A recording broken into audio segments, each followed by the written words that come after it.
Along the rugged cliffs of North Africa, a rare survivor greets the rising sun.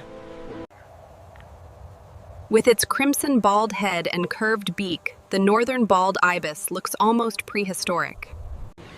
These birds live together in tight colonies, where survival depends on cooperation.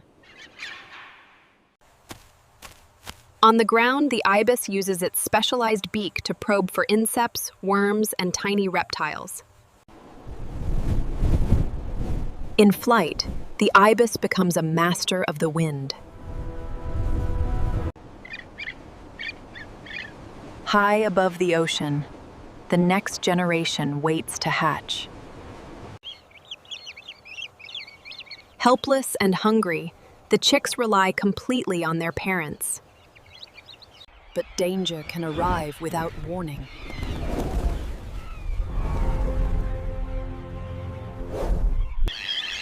Today, conservationists are working tirelessly to bring the bird back.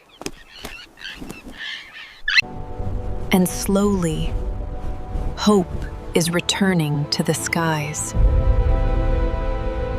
The Northern Bald Ibis, a symbol of survival in the wild. Subscribe to Ultimate Wildlife TV for more incredible wildlife documentaries.